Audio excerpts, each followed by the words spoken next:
గాయాలయ్యి చనిపోయే ప్రమాదం ఉంది. ఇక రామేశ్వరం అనేది చిన్న స్థాయి, అలాంటి అయితే 50 నుంచి 60 వరకు ఈ ఉన్న సామగ్రితో మనం తయారు చేయొచ్చు. సార్ గత 3 రోజులుగా ఎంక్వైరీ జరుగుతుంది కదా, ఎవరన్నా వాళ్ళకి రిలేటివ్ ఏమన్నా లోకల్ కానీ ఎవరన్నా పట్టుబడ్డారు సార్? అంటే ఇది ఇప్పుడు మనకు సంబంధించి మహిళలే మనకు దొరికారు. వాళ్ళు మనకు విధులకు ఆటంకం కలిగించారు తప్పితే వాళ్ళకి ఎంత పరిజ్ఞానం ఉందనేది మనకు పూర్తిగా తెలియదు. వీళ్ళు అసలు నేరస్తులు ఎవరైతే ఉన్నారో తమిళనాడు పోలీసులు జైల్లో ఉండటం జరిగింది. వాళ్ళని కస్టడీ తీసుకున్నాకే మనకు పూర్తి వివరాలు తెలియవస్తాయి. పెళ్లి చేసుకోవటానికి లేకపోతే వీళ్ళు ఇక్కడ వచ్చి బస్ చేయడానికి ఖచ్చితంగా ఎవరో ఒకటి సహకారం లేకుండా అయితే రారు.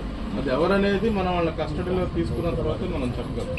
సరే, అలా ఆంధ్రప్రదేశ్ రాష్ట్రంలో మైనారిటీ నగరాల్లో మైనారిటీ జనాభా 30 నుంచి 40% ఉన్న నగరాలు అనేక ఉన్నాయి. సో వాళ్ళు అన్ని చోట్ల కూడా చాలా చోట్ల వాళ్ళకు ఉండే అవకాశం ఉండొచ్చు. అవన్నింటినీ కూడా లోతైన దర్యాప్తు చేపట్టి మేము వెలికిస్తాం.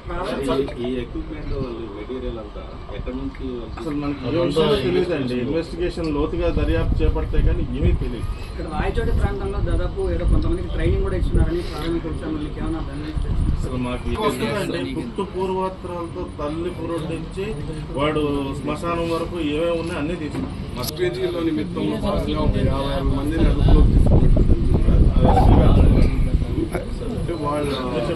వాళ్ళ ఫ్యామిలీస్ ఇక్కడ కొంచెము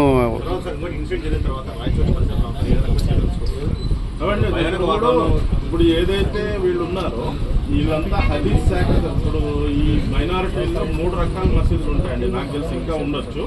ఇప్పుడు దర్గాకి వెళ్ళే ఒక శాఖ ఉంటుంది, తబ్లీకి ఇస్తున్న శాఖ ఉంటుంది, ఇది హదీస్ శాఖ. ముందు ఈ హదీస్ సంబంధించిన వాళ్ళందరినీ మనం జల్లెడ పడతాం. అది కోర్టు టైం పట్టుద్ది కదా.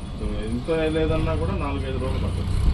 ఎంత మనం వేగంగా ప్రయాణించినా 4 నుంచి 5 రోజులు. పోలీసు ర్యాండమ్ చెకింగ్ జరుగుతుంటే అదే మనం 1 by 1 అడిగితే చెప్తామండి సార్. ర్యాండమ్ గా ఇక్కడ